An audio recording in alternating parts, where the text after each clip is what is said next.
Ndinotenda Mwari vana masimba ose vandiwanirawo mukana wekushumira evhangeri yavo ndigogamuchira vose vachateerera vhangeri iyi pamwe nokugamuchira nekutendawo baba vangu, baba president of AFM in Zimbabwe, Bishop Dr. A.D. Madau.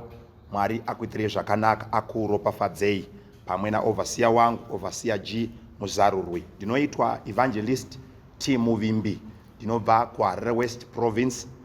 Mwari wekudenga achiitira zvakanaka.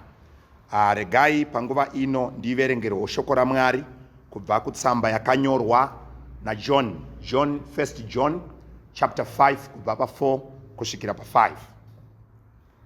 Nokuti chinhu chipi nechipi chinoberekwa naMwari chinokunda nyika. Uku ndiko kukunda kunokunda nyika, ndiko kutenda kwedu. Ndianiko unokunda nyika? Haazi iye unotenda kuti Jesu Kristu ndiye mwanakomana waMwari here? Hanzi unokunda nyika ndiye uyo unotenda kuti Jesu mwanakomana waMwari. Ameni. Ngandiverengere zvakanaka John chapter 3 verse 6 and 8. Chakaberekwa nenyama inyama. Chakaberekwa nenyama inyama. Chakaberekwa nomweya mweya. Chakaberekwa nomweya mweya. Mhepo inovhuvhuta painoda napo. Mhepo inovhuvhuta painoda napo.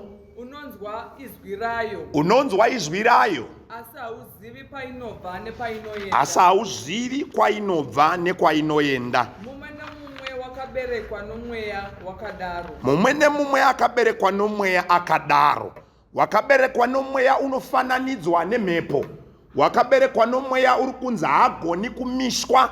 Wakaberekwa nomweya uri kunzi iye haana challenge inouya pamberi pake ikamukunda. Wakaberekwa nomweya ndo unonzi naDhavhidhi. Dhavhidhi unozvibuditsa pachena kuti varume handisisiri wenyama, nekuti ane nguva yaanotaura mazwi ekuti I shall not die but I shall live to proclaim the good news of the Lord. Chiri kupa Dhavhidhi magatsi ekutaura mazwi aya. Ari kutenda kuti is not just an ordinary being, asi maari mune chamwari chinorarama chirimo.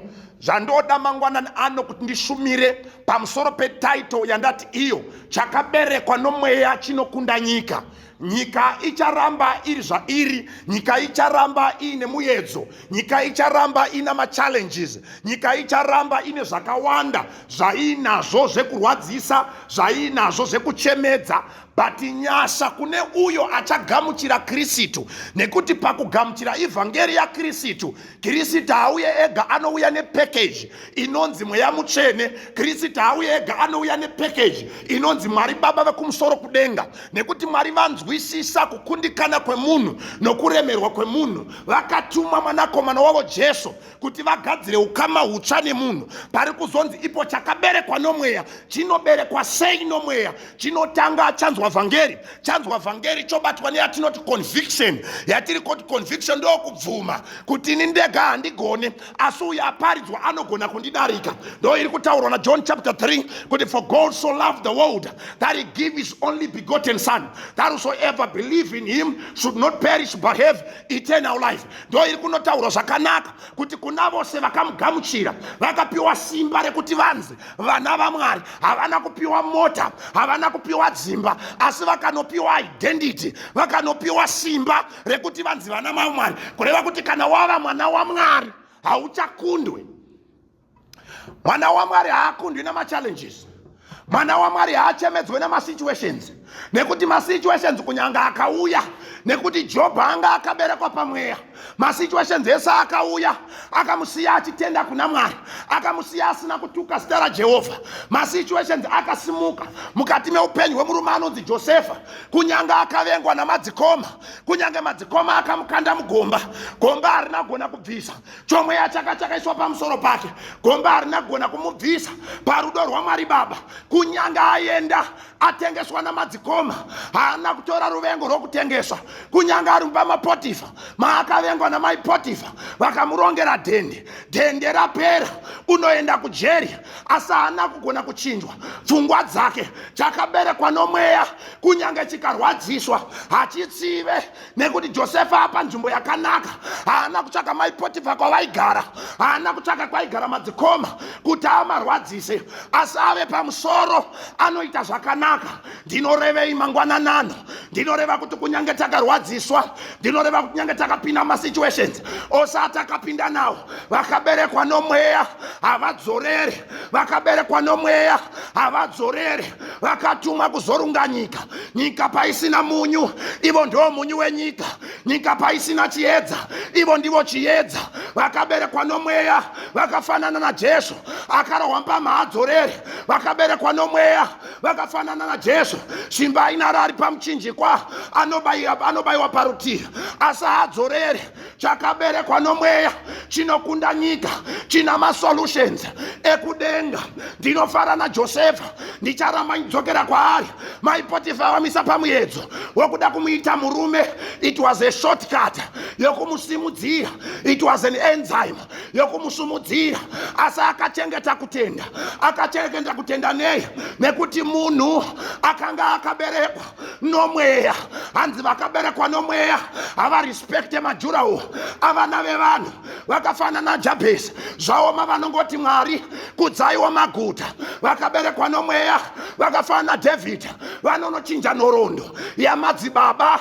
Madzibaba nemadzikoma vaenda kuhondo, vaimhanyiswa naGoriata, asi zvakangotora murume umwe chete anonzi Dhavhidhi, akaberekwa nomweya. Anoti ndiani anotuka Jehovha Mwari? Chakaberekwa nomweya hachionekwe pasina machallenges. Chakaberekwa nomweya chinoshandisa machallenges as a lubrication oil yekuenderera mberi. Ndopa unonzwa David achitaura, unoti matambudziko akawanda munzira dzevanonamata, asi Jehovha anoarwira paose. Chakaberekwa nomweya vadikani chinotenda mushoko raMwari kudarika zvose. Pawo paakarumwa nenyoka aifanira kufa, asi ane zwi ranga akatenda rakanzi vakaberekwa nomweya vanofanana nemhepo. Vakaberekwa nomweya vachafamba pamusoro pezvinyavada.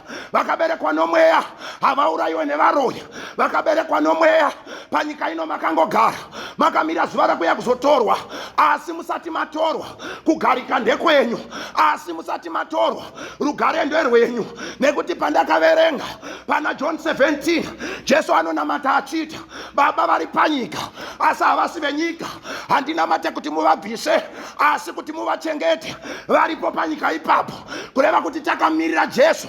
Ikodzero yedu iwe neni kufamba nemotokari, ikodzero yako iwe kuva nemba inopera, ikodzero yako yekurarama upenyu hwaunoda. Wakaipa hana simba pamusoro pevakamirira kuzotorwa naMwari wavo, nokuti vanomuraramira uye vanotenda kuti vakaberekwa nomweya. Vakaberekwa nomweya ndevapi? Havaneti kuparidza vhangeri, havaneti kuita zvakanaka, havaneti kutaura nezvaJesu. Vakaberekwa nomweya havatyi machallenges ari pasipo, ivo vanoraramira Mwari. Chakaberekwa nomweya ndati chinoonekwa machallenges.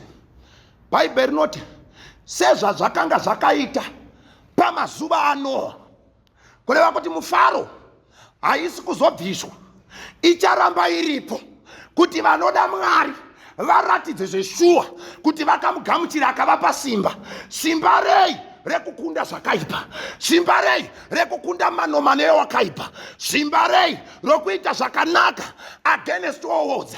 Ndine mwana ari kumusha ari kuteerera vhangeriya. Ukaiteerera vhangeriya ukaberekwa pamweya, unodedza muchato wako ukauya. Ndiri kutaura neumwe munhu anova garden boy nhasa. Ndati ukaberekwa pamweya uchaita yako kambani. Vese vakaberekwa pamweya vane pavakatangira. Vana Mozisi vakatombofudza makwai, asi vakazovatungamiri vevanhu. Vana Dhavhidhi vakatomborambwa navanhu, asi vane nguva yavanosimudzwa. Chakaberekwa nomweya kunyange chikatsitsirirwa chine nguva inokwana yekuti chiite zvikuru, chine nguva inokwana yekuti chionekwe, chine nguva inokwana ndiri kutaura neumwe munhu. Doro harisi solution, n'anga hadzisi solution, zvenyika ino they are not solution. The solution is to run to Christ. Tinoberekwa patsva, ndokwatinopiwa simba, ndokwatinochengetwa, ndokwatinoporeswa.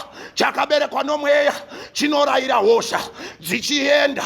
Chakaberekwa nomweya chinodaidza zvisipo zvichivepo, chinodaidza muchato, chinodaidza basa, chinodaidza rugare.